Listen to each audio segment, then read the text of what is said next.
فضیلتیں میرے اور آپ کے حق میں بہتر اور نصیب فرمائے۔ حضور والا گزارش یہ ہے،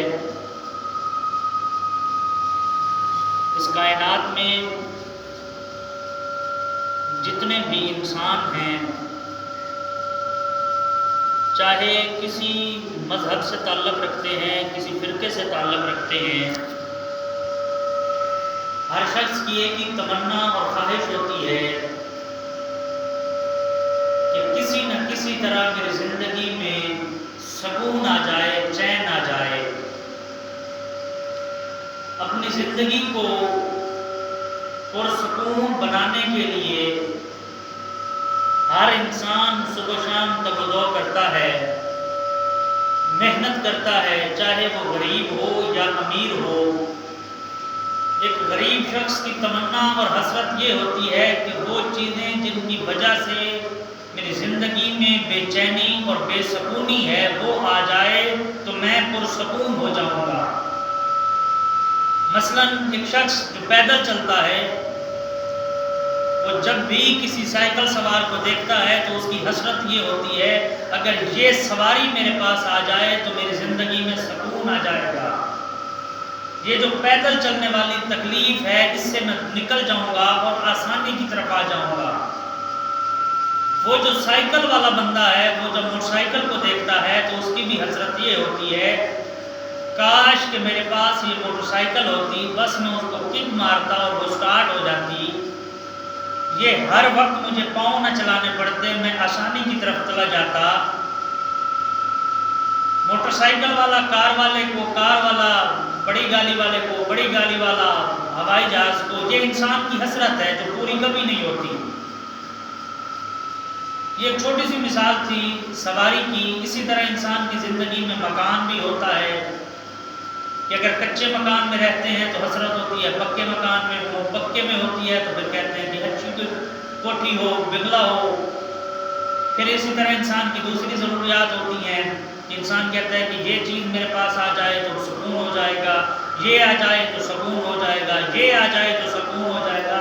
القصہ مختصر، انسان ساری زندگی میں اگر اس بات پہ مشاہدہ کرے، کبھی ہم نے غور و فکر نہیں کیا کہ وہ ایک غریب شخص جس کو سکون کہتا ہے، کیا وہ واقعی سکون ہوتا ہے یا نہیں ہوتا؟ وہی چیزیں جس کے پاس موجود ہوتی ہیں، کبھی ہم نے اس سے نہیں پوچھا کہ یہ نعمتیں تو تیرے پاس ہیں، کیا تیری زندگی میں سکون ہے یا نہیں ہے؟ جب اس کے برعکس اس بندے سے ہم پوچھتے ہیں کہ جس کے پاس وہ ساری نعمتیں ہوتی ہیں، جس کی ایک شخص حاصل کرنے کی تمنا بھی کرتا ہے، خواہش بھی رکھتا ہے اور تگ و دو بھی کرتا ہے کہ یہ چیز میرے پاس ہو، اس کے برعکس وہ شخص جس کے پاس وہ نعمت ہوتی ہے، اگر دونوں سے پوچھا جائے کہ تم یہ چیز کیوں لینا چاہتے ہو تو وہ کہتا ہے میری زندگی میں آسانی آ جائے گی، سکون آ جائے گا۔ دوسرے بندے سے پوچھتے ہیں تو جواب مختلف ہوتا ہے، وہ کہتا ہے میں نے کوشش کر کے دیکھ لیا، یہ چیزیں میری زندگی میں تو آ گئی لیکن سکون نہیں آیا۔ اب سوال یہ پیدا ہوتا ہے کہ سکون ہے کیا؟ اللہ کا قرآن ارشاد فرماتا ہے، پروردگار عالم خود ارشاد فرماتے ہیں، کیونکہ قرآن اللہ کا کلام ہے، یہ نازل ہوا ہے میرے اور آپ کے نبی پاک پر، آپ کے سینہ اطہر پہ نازل ہوا اور پھر مختلف طریق سے، مختلف راستوں سے میرے اور آپ کے پاس پہنچا۔ تو قرآن میں یہ نمایاں پوائنٹ ہے، یہ نمایاں بات ہے۔ اللہ کہہ رہا ہے الا بذکر اللہ تطمئن القلوب، بے شک دلوں کا سکون اور چین اللہ کے ذکر میں ہے۔ اللہ کا ذکر دلوں کو سکون اور چین دیتا ہے۔ اب یہاں پہ ایک اور سوال بھی پیدا ہوتا ہے، وہ کون سا ذکر ہے جو سکون دیتا ہے؟ کیا مسجد میں بیٹھ کے صرف اللہ اللہ اللہ اللہ کی رٹ لگا دینا یہ سکون کا باعث بنتا ہے؟ اس آیت کی تفسیر میں جب گئے تو مختلف محدث نے مختلف تفسیر بیان کی، مفسروں نے علیحدہ علیحدہ، کسی نے کہا جی اس سے مراد اللہ کا ذکر ہے، کسی نے کہا کہ جی اس اللہ کے ذکر سے مراد نبی پاک صلی اللہ علیہ وآلہ وسلم کا ذکر مبارک ہے، کسی نے کہا جی اس سے مراد قرآن پاک کی تلاوت ہے، کسی نے کہا جی صحابہ کا ذکر ہے۔ یہ ساری چیزیں اگر ہم ایک ہی پہلو میں رکھیں، اللہ کا ذکر ہو، نبی کا ذکر ہو، صحابہ کا ذکر ہو، قرآن کی تلاوت ہو، تو یہ ساری چیزوں کو جب ہم جمع کرتے ہیں تو کیا محض زبان سے اظہار کر لینے سے سکون ملتا ہے یا کوئی اور ذکر بھی ہے؟ فقط نبی کا نام لینے سے کیا زندگی میں سکون آ جاتا ہے؟ کیا محض اللہ اللہ کرنے سے سکون آ جاتا ہے؟ کیا محض صرف قرآن کو پڑھ لینے سے سکون آ جاتا ہے؟ اگر ایسی بات ہے تو زندگی میں تو ایسے بے شمار لوگ ہیں جو ہر وقت صبح شام ہر لمحہ ہر گھڑی ہر آن ہر بان اللہ اللہ کا نام لیتے ہیں، اللہ کا نام لیتے ہیں۔ دراصل قرآن ہمیں آسانی کی طرف لے کے جاتا ہے۔ کہا گیا کہ یہ قرآن مشکل بھی ہے اور آسان بھی ہے۔ اس قرآن کو پڑھنے کے لیے کچھ اور چیزیں بھی ضروری ہوتی ہیں جو ان چیزوں کا اظہار کرتی ہیں، کیونکہ جیسے قرآن سے بعد قرآن پڑھتے ہیں، پھر قرآن کی تفسیر ہوتی ہے، ترجمہ ہوتا ہے، تفسیر ہوتی ہے، پھر اس کی شرح ہوتی ہے۔ ہر انسان کا عقل محدود ہے، ہر بندے کے پاس وہ کوالٹی وہ خاصیت نہیں ہے۔ کچھ ہوتے ہیں جو صرف آیت کریمہ کو پڑھتے ہیں اور انہیں ترجمہ سمجھ آ جاتا ہے، کچھ ہوتے ہیں جنہیں ترجمہ اور پھر تفسیر پھر تشریح کی ضرورت ہوتی ہے۔ جب مختلف چیزیں کھل کے سامنے آتی ہیں تو پھر پتہ چلتا ہے کہ اس بات کا اصل معنی کیا ہے۔ جو بات مجھے سمجھ آئی وہ یہ ہے کہ اللہ نے کہا کہ تم زندگی میں سکون لانا چاہتے ہو تو میرا ذکر کرو۔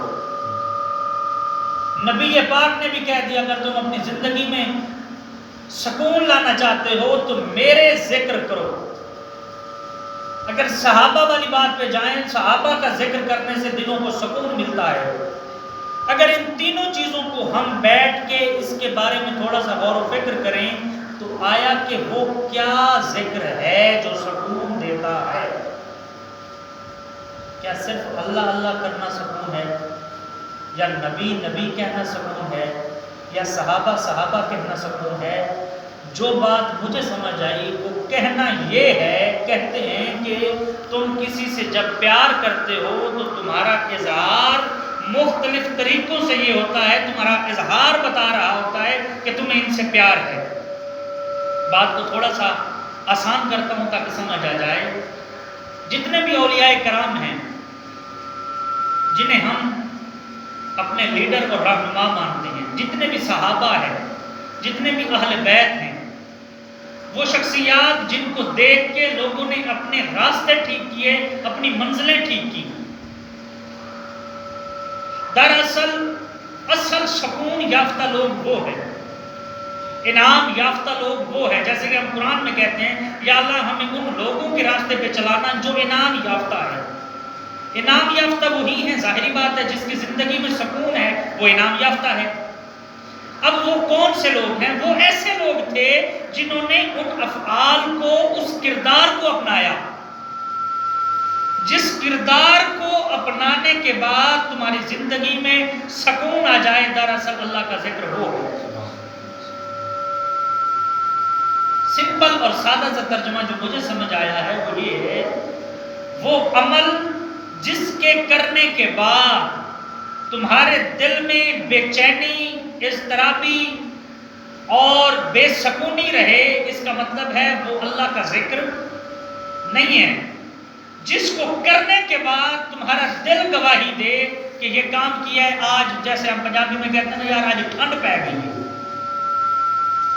جس کام کے کرنے کے بعد، جس کام کے نتیجے میں تمہیں دل کا سکون ملے، وہ ذکر اللہ کا ذکر ہے۔ وہ چاہے خیرات کی صورت میں ہو، وہ بیان کی صورت میں ہو، وہ کسی کی مدد کر کے ہو، وہ اپنے کام کو حقیقت میں اور اصل میں پورا کر کے ہو، اپنی ذمہ داریوں کو قبول کر کے ہو، ہر وہ کام جس کو کرنے کے بعد تمہیں سکون مل جائے وہ اللہ کا ذکر ہے۔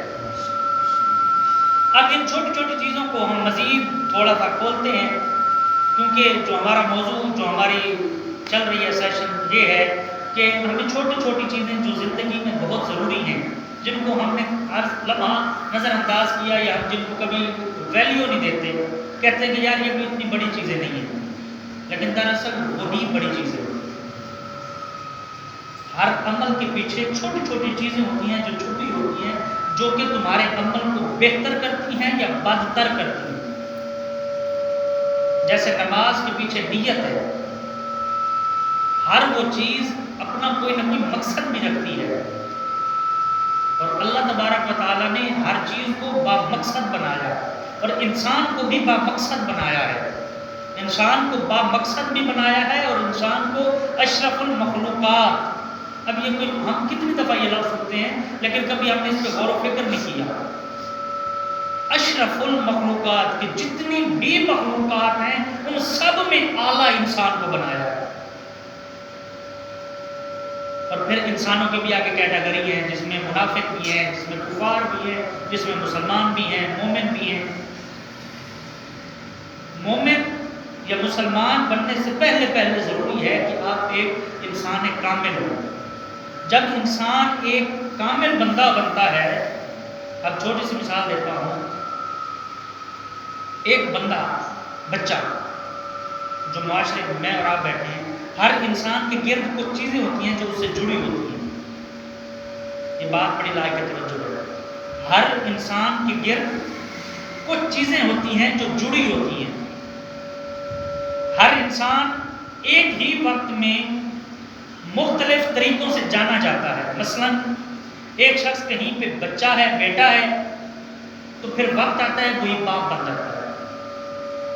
کہیں پہ وہ ٹیچر ہے تو کہیں پہ وہ اسٹوڈنٹ ہے، کہیں پہ وہ کام کروانے والا ہے تو کہیں پہ کام کرنے والا ہے، کہیں پہ وہ رشتہ دینے والا ہے تو کہیں پہ رشتہ لینے والا ہے، کہیں پہ علاج کرنے والا ہے تو کہیں پہ علاج کروانے والا ہے۔ یہ ہیں چھوٹی چھوٹی چیزیں۔ اگر ایک شخص اچھا بیٹا نہیں بن سکا تو وہ کبھی اچھا باپ نہیں بنے گا۔ اگر وہ اچھا باپ نہیں بنا تو پھر کبھی بھی وہ اچھا دادا نہیں بن پائے گا۔ اچھا دادا نہیں بنا تو اچھا پردادا نہیں بن پائے گا۔ اچھا بیٹا نہیں بنا تو کبھی اچھا ہمسایہ نہیں بن پائے گا۔ کبھی اچھا ہمسایہ نہیں بنا تو کبھی اچھا ایک امپلائی کام کرنے والا نہیں بن پائے گا۔ کبھی اچھا بیٹا نہیں بنا تو اسی طرح کبھی ایک اچھا کام کرنے والا نہیں بن پائے گا۔ انسان کو ضروری ہے کہ ایک ہی چیز میں رہتے ہوئے جب اپنی آپ کے اوپر محنت کرے، جس کو کہتے ہیں کہ پرسنل ڈیولپمنٹ، انسان اپنے آپ کو بہتر بنائے گا، وہ ایک چیز میں بہتر بنائے گا، پھر اس سے جڑی ساری چیزیں بہتر سے بہترین ہوتی چلی جائیں گی۔ بابا اشفاق احمد صاحب کا ایک چھوٹا سا جملہ ہے، وہ کہتے ہیں کہ اس معاشرے پہ تمہارا بہترین احسان یہ ہے کہ تم خود کو ٹھیک کر لو۔ معاشرے پہ بہترین احسان یہ ہے کہ تم خود کو ٹھیک کر لو۔ اب دیکھنے میں یہ چھوٹی سی بات ہے، لیکن یہ چھوٹی سی بات نہیں ہے، یہ بہت بڑی بات ہے۔ جب میں اپنے آپ کو ٹھیک کروں گا، اپنے آپ کو بہتر کروں گا، تو بابا اشفاق کہتے ہیں کہ میں معاشرے پہ احسان کروں گا۔ احسان کیسے ہوگا؟ جب میں ٹھیک ہو جاؤں گا تو میرے سے جڑے رشتے ٹھیک ہو جائیں گے۔ جب میرے سے رشتے ٹھیک ہو جائیں گے جڑے ہوئے، تو پھر اس رشتوں سے جو چیزیں رونما ہونی ہیں، پیدا ہونی ہیں، وہ آٹومیٹکلی ٹھیک ہوتی چلی جائیں گی۔ سبحان اللہ۔ اور یہ بات کو اگر ہم قرآن سے جوڑیں تو قرآن بھی تو یہی کہہ رہا ہے نا کہ اللہ کا ذکر تمہیں سکون دیتا ہے۔ جب انسان اپنے آپ کو بہتر کرتا ہے تو پھر اس کی زندگی میں سکون آتا ہے۔ حضور علیہ السلام نے فرمایا کہ جب تم نے کوئی فتویٰ لینا ہو، جب تم نے کوئی فتویٰ لینا ہو تو فتویٰ لینے کے لیے ضروری ہے کہ تم اپنے آپ سے پوچھو۔ وہ ایک آواز جسے ضمیر کی آواز کہتے ہیں، وہ جسے ہم چھٹی حس کہتے ہیں، جو نظر تو نہیں آتی. کچھ لوگ ہوتے ہیں کام کرنے سے پہلے کہہ رہے ہوتے ہیں یار میری چھٹی حس کہہ رہی ہے کہ ایسا نہیں ہوگا. 5 حصے تو لوگوں کو پتا ہے، چھٹی حس وہ ہوتی ہے جو اس کے اندر ہوتی ہے، اور یہ سب سے اہم ہوتی ہے چھٹی حص، جسے ضمیر کہتے ہیں. انسان کی اندر کی فیلنگز ہوتی ہیں، احساس کہتے ہیں اس کو، کہ اگر انسان کا ضمیر مطمئن ہے تو پھر اس کی زندگی مطمئن ہے. مثلا ہم کوئی کام کرتے ہیں، کام کرنے کے بعد ضمیر کہتا ہے یار یہ کام کیا ہے، میرا ضمیر مطمئن ہے. اب جب ضمیر مطمئن ہوگا تو زندگی میں سکون آئے گا. یہ بڑا ایک باریک نقطہ ہے. انسان کا جسم سکون میں ہو ضروری نہیں کہ سکون آئے. جب ضمیر سکون میں ہوگا تو پھر انسان کی زندگی میں سکون آئے گا. ہو سکتا ہے لیٹا تو میں بستر پہ ہوں، جس بستر پہ میں لیٹا ہوں ہو سکتا ہے وہ نرم سے نرم ہو سکتا ہے اس بستر پہ لیٹا ہوا ہوں جہاں پہ وہ جو کمرہ ہے وہ گرمی کے موسم میں ٹھنڈک دے رہا ہے، اے سی ہے، چل ہے. جس طرح کا میں ماحول چاہ رہا ہوں اس طرح کا ماحول ہے. مثال کے طور پہ مجھے اندھیرے میں سونا میں ضروری ہے، ہو سکتا ہے اس کمرے میں اندھیرا بھی ہو، بستر بھی نرم ہو سکتا ہے سونے سے پہلے مجھے یہ چاہیے تھا کہ میرا پیٹ بھرا ہو سکتا ہے سونے سے پہلے میں نے کھانا بھی کھایا ہو. لیکن یہ ساری چیزیں کرنے کے بعد بھی سکون اس وقت تک نہیں آئے گا جب وہ اندر والی کیفیت نہیں بتائے گی کہ میں سکون میں ہوں یا نہیں. کبھی آپ کسی کا برا کر کے سکون میں نہیں رہ سکتے. سادہ سادہ کسی کا حق مار کے سکون میں نہیں رہ سکتے. کسی کو دھوکہ یا فراڈ دے کے سکون میں نہیں رہ سکتے. اب زندگی میں اتنے کیسے ایسے لوگ ہوتے ہیں جن کے پاس بے شمار نعمتیں ہوتی ہیں لیکن پھر بھی انہیں نیند نہیں آتی. ایک غریب شخص ہوتا ہے جو اس کے پاس نہ اچھا بستر ہوتا ہے، وہ جو مزدور ہوتا ہے وہ اینٹ اٹھاتا ہے، سر کے نیچے رکھتا ہے اور سکون سے سو جاتا ہے. کبھی نوٹ کیجیے، لوگوں کو اے سی کے نیچے نیند نہیں آتی، وہ درخت کے چھاؤں کے نیچے سکون سے سو جاتا ہے. فرق کیا ہوتا ہے کہ اس نے کسی کا حق نہیں مارا، اس نے کسی کو دھوکہ اور فراڈ نہیں دیا ہوتا، اس نے کسی کی حق تلفی نہیں کی ہوتی. یہی تو اللہ کا قرآن کہہ رہا ہے کہ اگر تم سکون چاہتے ہو تو پھر اللہ کا ذکر کرو. اللہ کا ذکر کیا ہے، نبی کا ذکر کیا ہے، صحابہ اہل بیت کا ذکر کیا ہے؟ تو ذکر یہی ذکر ہے کہ تم جہاں پہ رہتے ہو وہ جو تمہارے ساتھ جڑے ہیں تمہاری وجہ سے انہیں تکلیف نہ ہو. جب تمہاری وجہ سے کسی کو تکلیف نہیں ہوگی تو پھر تمہاری زندگی میں سکون ہوگا. وہ جو چھٹی حص ہے، جو ضمیر ہے، مطمئن ہوگی، سیٹسفائی ہوگی کہ یار یہ کام میں نے کیا ہے، میرا ضمیر مطمئن ہے. لوگ ہوتے ہیں لاکھوں کا کاروبار کرتے ہیں لیکن بے سکونے ہوتے ہیں. ایک غریب شخص ہوتا ہے جو 500 کی دیہاڑی کر کے آتا ہے، وہ سکون میں رہتا ہے. ایک شخص ہوتا ہے جس کا بینک دولت اتنا ہوتا ہے کہ اس کو پتہ ہی نہیں ہوتا ہے میرے پاس کیا ہے، لیکن سونے کے لیے اسے نیند کی گولی لینی پڑتی ہے. ایک غریب شخص ہے جس کے پاس ایک وقت کا کھانا ہے، دوسرے وقت کا نہیں ہے، لیکن پھر بھی وہ سکون میں ہے. اس کی زبان سے نکلنے والے الفاظ بتائیں گے کہ وہ زندگی میں کتنا سکون یافتہ ہے، کتنا مطمئن ہے. جو سکون والا بندہ ہوگا وہ کسی سے لڑائی نہیں کرے گا، الجھے گا نہیں. وہ خود بھی سکون میں رہے گا اور دوسروں کو بھی سکون میں رہنے کا حکم دے گا. اور یہی کام اللہ کے اولیاء نے کیا، ہمارے اکابرین نے کیا.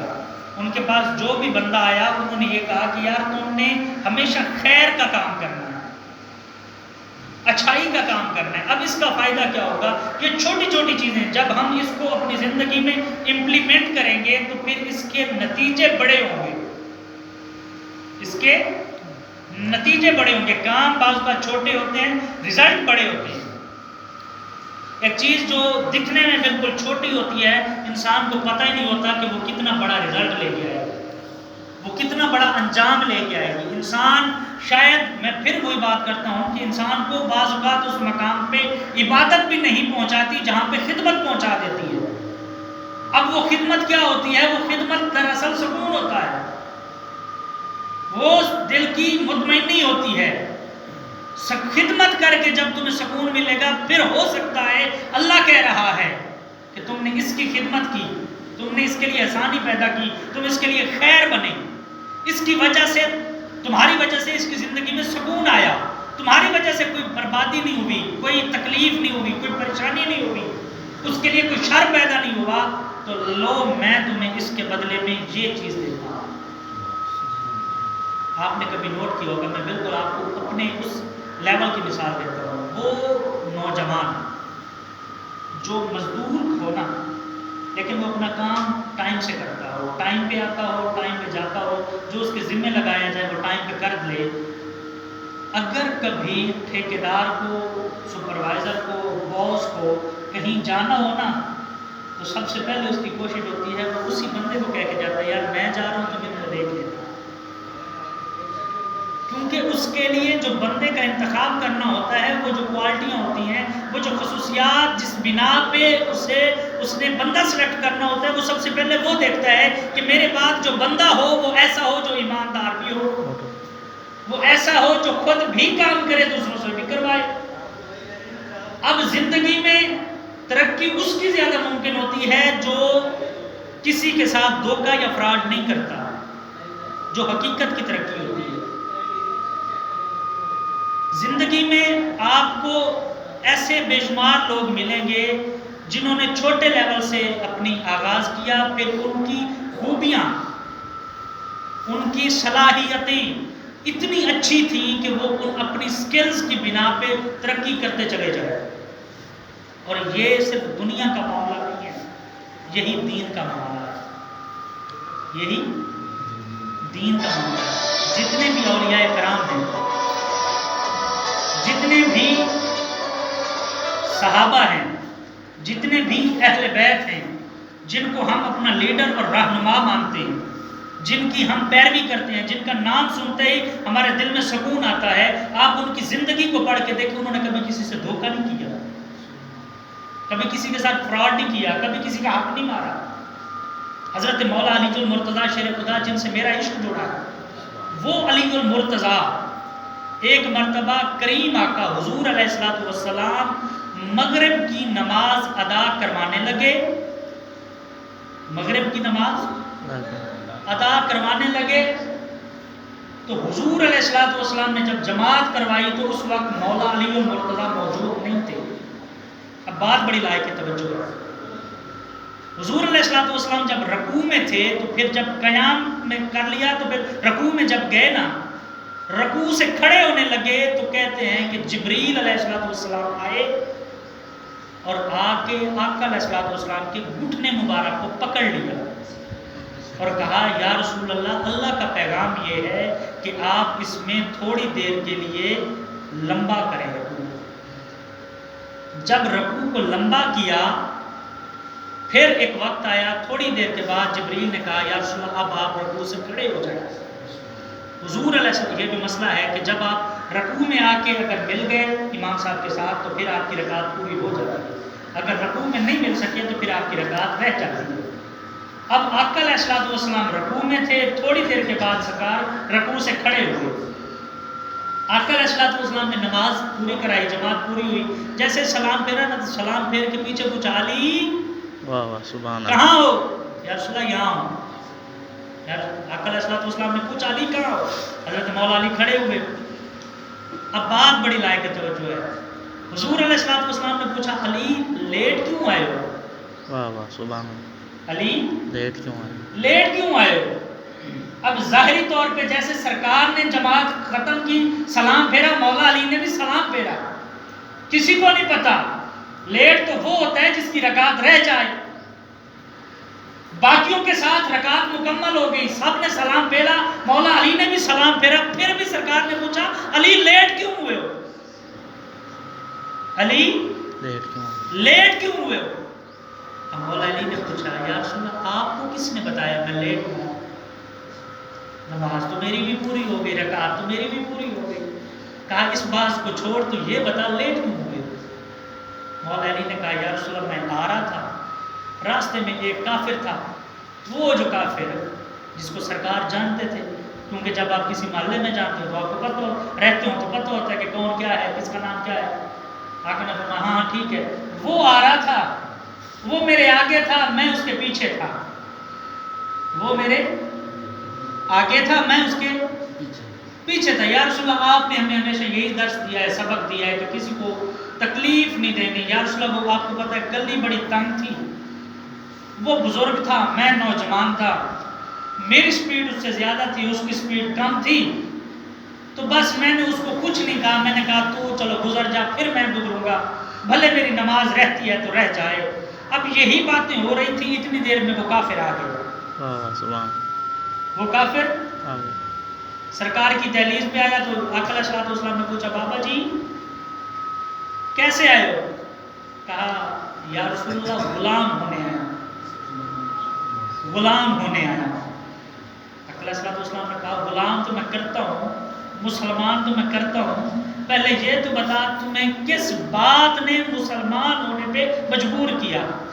اس بزرگ نے کہا مجھے علی کے عمل نے مسلمان ہونے پہ مجبور کیا۔ سبحان اللہ کہا کون سا عمل؟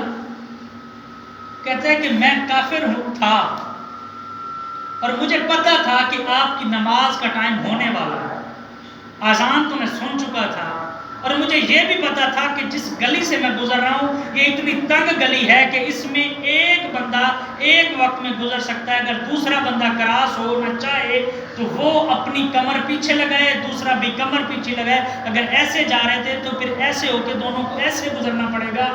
علی میرے پیچھے تھا، میں جان بوجھ کے اپنی سپیڈ کو تیز کی بجائے سلو کرتا گیا، میری نیت یہ تھی کہ کسی طرح علی کی نماز لیٹ ہو جائے اور علی میرے ساتھ بدتمیزی کرے۔ یا رسول اللہ میں نے جتنی لیٹ کی علی نے اتنا صبر کیا، واہ واہ سبحان اللہ بجائے مجھے دھکا دینے کے علی نے مجھے دھکا نہیں دیا، مجھے کہا بابا جی آپ گزر جائیں میں بعد میں گزروں گا۔ تو اس بات نے مجھے اتنا امپریس کیا، اتنا متاثر کیا کہ جن کا ایک عمل اتنا خوبصورت ہے، خدا ہی جانے ان کا دین کتنا خوبصورت ہے۔ سبحان اللہ حضور والا گزارش یہ ہے، میرا اور آپ کا کوئی بھی کام اگر کسی کے لیے سکون کا باعث بنتا ہے تو پھر وہ اس کے لیے سکون کا باعث نہیں ہوگا، وہ میرے لیے سکون ہوگا۔ ان شارٹ خلاصہ کلام یہ ہے، اللہ تعالیٰ نے قرآن کریم کے اندر ارشاد فرمایا اگر تم اپنی زندگی میں سکون چاہتے ہو تو پھر اللہ کا ذکر کرو، الا بذکر اللہ تطمئن القلوب۔ سادہ سا ترجمہ یہ ہے، کوئی اختلافی ترجمہ نہیں، کوئی لڑانے والا نہیں، کسی نے کہا جس سے مطلب ہے صحابہ، کسی نے کہا اہل بیت، کسی نے کہا قرآن، کسی نے کہا حضور، جو میرے جن سے میرا عشق ہے، جو صوفیاء ہیں، جو درویش ہیں، ان سب نے جب اس باتوں کا نچوڑ نکالا تو خلاصہ کلام یہ پڑا کہ ہر وہ کام جس کو کرنے کے بعد تمہارا دل مطمئن ہو جائے وہ سکون کا باعث بنتا ہے، اور وہی اللہ کا ذکر ہے۔ ہر وہ کام جسے کرنے کے بعد تمہارا ضمیر مطمئن ہو جائے وہ اللہ کا ذکر ہے، وہ تمہارا کام ہو سکتا ہے، وہ تمہاری ذمہ داری